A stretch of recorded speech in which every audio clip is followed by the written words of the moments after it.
नमस्कार दोस्तों, मैं हूं आपका फ्रेंड अमित और मेरे अमित फैक्ट चैनल में आप सभी का बहुत बहुत स्वागत है। दोस्तों, क्या आप सब ने भी ये नोटिस किया है कि कुछ लोग डे बाय डे काफ़ी अमीर बन रहे हैं, बहुत पैसे कमा रहे हैं, वहीं कुछ लोग डे बाय डे गरीब और गरीब बनते जा रहे हैं। इवन काफ़ी हार्डवर्क करने के बाद भी वे लोग फाइनेंशियली स्ट्रगल कर रहे हैं अपनी लाइफ में। दोस्तों, मैंने तो ये काफ़ी देखा है और इस मैटर पे काफ़ी रिसर्च करने के बाद मैंने कुछ की रीजंस को जाना कि क्यों कुछ लोग इतना पैसा कमा रहे हैं वहीं कुछ लोग गरीब बनते जा रहे हैं। तो दोस्तों, आज मैं आपके साथ उन कुछ की रीजंस को शेयर करना चाहूँगा जो मैंने सीखी है रॉबर्ट कियोसाकी की book rich dad and poor dad से। तो चलिए दोस्तों, शुरू करते हैं। रॉबर्ट कियोसाकी अपनी book rich dad poor dad में हमें अपने दो डैडों के बारे में बताते हैं। एक थे उनके खुद के डैड जिन्हें वो पुअर डैड कहते थे और एक थे उनके फ्रेंड माइक के डैड जिन्हें वो रिच डैड कहते थे। ऑथर ने अपनी बुक में इन दोनों डैडों के कंपैरिजन को हाईलाइट किया है। पुअर डैड हाईली एजुकेटेड थे, इवन उन्होंने पीएचडी भी कंप्लीट की हुई थी। वहीं रिच डैड ने अपनी स्कूल एजुकेशन को भी कंप्लीट नहीं किया था। करियर की बात की जाए तो दोनों ही अपने करियर में काफ़ी अच्छा कर रहे थे, बट फिर भी पुअर डैड फाइनेंशियली स्ट्रगल कर रहे थे, वहीं rich dad top in the city थे। पैसों को लेकर इन दोनों डैडों की सोच बिल्कुल अलग थी। पुअर डैड का मानना था कि पैसा ही हर समस्याओं का जड़ है, वहीं रिच डैड का मानना था कि कम पैसा होना ही सारी समस्या का जड़ होता है। किसी भी महंगी चीज़ को देखने से ही पुअर डैड उसे खरीदने से मना करते थे, कहते थे कि वो हमारे हैसियत से बाहर है। वहीं रिच डैड का मानना था ये सोच ही प्रॉब्लम है, हमें ये सोचना चाहिए कि कैसे हम उन चीज़ों को खरीद सकते हैं, इससे हमारा माइंड क्रिएटिव बनेगा और हमारे माइंड के मसल स्ट्रांग बनेंगे।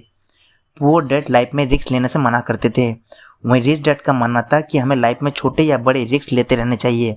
रिस्क अगर कैलकुलेटेड हुए तो वो रिस्क होता ही नहीं है।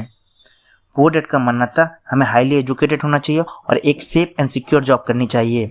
वहीं रिच डैड का मानना था हमें हाईली एजुकेटेड होना चाहिए और ये सीखना चाहिए कि कैसे हम अपने पैसे को काम पे लगा सकें, यानी कि वो फाइनेंशियल लिटरेसी पे काफ़ी ध्यान देते थे। दोस्तों, आप कितना पैसा कमाते हो ये इंपॉर्टेंट नहीं है, बल्कि कितना बचाते हो ये ज़्यादा इंपॉर्टेंट है। फॉर एग्जाम्पल, लॉटरी में करोड़ जीतने वाले कुछ लोग कुछ सालों बाद फाइनेंशियली स्ट्रगल करते हैं because lack of financial literacy.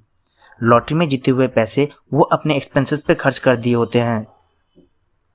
Author ने यहाँ फाइनेंशियल लिटरेसी का मेन पिलर यानी कि एसेट्स एंड लायबिलिटीज़ का डिफरेंस बताया है, जो कॉमर्स में सीखे हुए एसेट्स एंड लायबिलिटीज़ के डिफरेंस से टोटली डिफरेंट है। एसेट्स वो चीज़ें होती हैं जो हमें पैसे बना के देती हैं, यानी कि जो हमारी पॉकेट में पैसा डाले। For example, real estate, shares, bonds, intellectual properties etcetera. और लायबिलिटीज़ वो चीज़ें होती हैं जो हमारे जेब से पैसा निकाले, यानी कि हमसे पैसे खर्च करवाती हैं। For example, loans, credit card loans, OD etcetera. हर किसी के फाइनेंशियल फेज में 3 सेगमेंट होते हैं: income statement, balance sheet and cash flow. Income statement के 2 पार्ट होते हैं, income and expenses. Balance sheet के भी 2 पार्ट होते हैं, assets and liabilities. Poor class people, middle class people और रिच क्लास पीपल का कैश फ्लो डिफरेंट होता है। पुअर क्लास पीपल का कैश फ्लो कुछ इस तरह से होता है, उन्हें इनकम आती है, वो आई हुई इनकम उनके एक्सपेंसेस में खर्च हो जाते हैं। इस तरीके से उनका एसेट्स का कॉलम जीरो ही रहता है। अब बात करते हैं मिडिल क्लास लोगों की। उन्हें इनकम जनरेट होती है, उस इनकम का कुछ पार्ट उनके एक्सपेंसेस में जाता है और कुछ पार्ट उनके लोन्स के ईएमआई या इंटरेस्ट पे चला जाता है। इस तरीके से उनके एसेट्स का कॉलम भी जीरो ही रहता है। इसलिए poor class people and middle class people का एसेट्स कॉलम ऑलमोस्ट सेम होता है और इनके कैश फ्लो ऑलमोस्ट सेम होते हैं। अब बात करते हैं रिच क्लास लोगों की। उन्हें इनकम जनरेट होती है, अब आई हुई इनकम को वो अपने एसेट्स पे इन्वेस्ट करते हैं, वही एसेट्स उन्हें फिर इनकम जनरेट करके देती है। इसलिए उनके मल्टीपल सोर्स ऑफ इनकम होते हैं और वो कंपाउंडली ग्रो करते हैं, उनका एसेट्स कॉलम बढ़ता ही जाता है और वो मिलियनियर बन जाते हैं। दोस्तों, हमें कंज्यूमर की सोच को छोड़कर इन्वेस्टर की सोच को अपनानी होगी।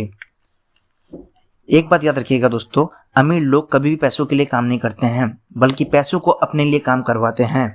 फाइनेंशियल लिटरेसी का मतलब है कि आप पैसों को लेकर कितने क्रिएटिव हो। दोस्तों, अगर आप भी फाइनेंशियली स्ट्रांग बनना चाहते हो तो सबसे पहले खुद को पे करो, अपने एसेट्स पे ध्यान दो, पैसिव इनकम क्रिएट करो। सेल्फ डिसिप्लिन होना इन सब चीज़ों के लिए बहुत ज़रूरी है। अगर ये सब चीज़ें आप कर लोगे तो याद रखिएगा दोस्तों, अमीर बनने की ओर आपने पहला कदम बढ़ा दिया है। दोस्तों अगर आपको मेरी बातें थोड़ी भी हेल्पफुल लगी हो तो इसे लाइक करके अपने दोस्तों के साथ जरूर शेयर कीजिएगा। आप इससे आपके दोस्तों की सोच बदलेगी और उनकी सोच इंटेलेक्चुअल बनेगी।